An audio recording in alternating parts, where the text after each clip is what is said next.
wars were about, oil and corporations. They are, but they're all religious-based, too. So they're all about religion and oil and corporations. Could be, and sure. occasionally getting rid of the Nazis. Yeah. So my point is, well, that wars can be over many things. The Nazis was religious too. Look what they did to the Jews. So that brought religion in. Vietnam was religious because Diem, our puppet president, and our country brought 100 Christian Vietnamese down to the south to be the government. Well, the southern Vietnamese didn't like these religious characters from up north, so they then became the Viet Cong.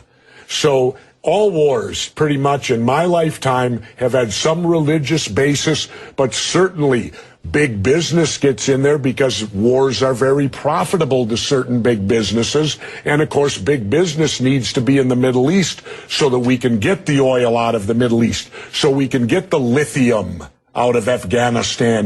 They discovered a vein of lithium there they say is worth $1 trillion. Well, what is lithium used for? Every cell phone, computer, and soon to be electric cars. Let's talk about why we're really there. We're not there. How does any of these wars affect our freedom in any way? The United States is not in any threat. They're not going to do a Normandy invasion on us, Al-Qaeda in Virginia. Yeah, but hang on, you're being slightly naive, aren't you? Because I'm not being naive, sir. I think you are being naive. No. Because I think that it's clear one of the main reasons that America went into Afghanistan was to try and get Al-Qaeda dismantled, the organization which committed the 9/11 atrocity. Really? Well, you don't think so? Well, how come Al-Qaeda put the heroin business out?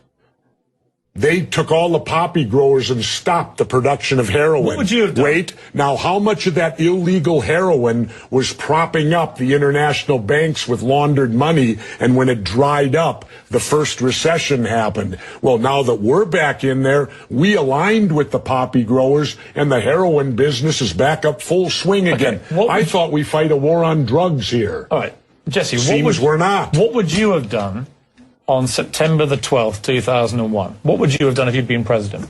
What would I have done? Yeah. I would have done a legitimate investigation to find out what exactly happened on 9/11. How did they know who did this so quickly like they did Lee Harvey Oswald? How quick they knew Lee Harvey Oswald killed Kennedy. Because the people who did it were identified and we knew who they were. Well, then why couldn't we have stopped them beforehand if they were identified and we knew who they were? It was a failure of intelligence. Everyone's accepted No, it that. wasn't. We knew before with Condoleezza Rice's memo on August 6th when it stated right in the memo, bin Laden to steal planes and run them into buildings. And more stuff is coming out now also, how much the Bush administration ignored the intelligence. It was almost like they ignored it because they wanted it to happen. Oh, come off it, Jesse. No, not come off it. Wait a minute.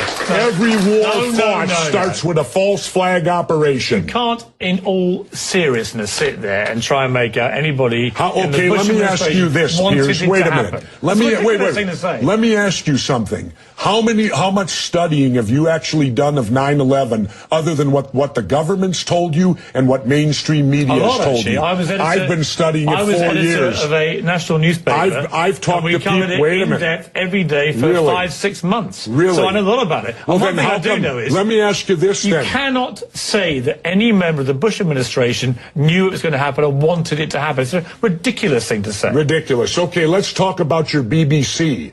I have a tape of a BBC reporter broadcasting directly back to England talking about a third building has collapsed. World Trade Center Building 7 talks for 7 minutes. All the while she's talking, World Trade Center Building 7 is still standing right behind her. It didn't fall for another half hour. Yet they were doing a pre-broadcast back to England that, yes, it's true, that this building fell and it hadn't fallen yet. If you're trying to make out the British Broadcasting Company, one of the most respected news organisations in the world, was inventing huge buildings falling over, you need to have a break, Jesse. We'll come back after the break. Fairly heated debate about various theories that you have about 9/11 and so on. Let's move on to... and the government only has a theory. Right, well, the government has No, this factual- is a theory. Their theory is 19 Islamic radicals armed with box cutters defeated our multi-billion-dollar air defense system, all while conspiring with a bearded guy in a cave in Afghanistan. That is exactly what That's happened. their theory. No, that's not a theory, it's a fact. That's their theory. No, Jesse, that's a that's fact. It I was think you make required. some very sensible points, and you make some crackpot points. That's your opinion. Yes. How many people here think I make crackpot points? Yeah. One. How many think I make sensible points? You're in a minority, my good friend. You're the minority.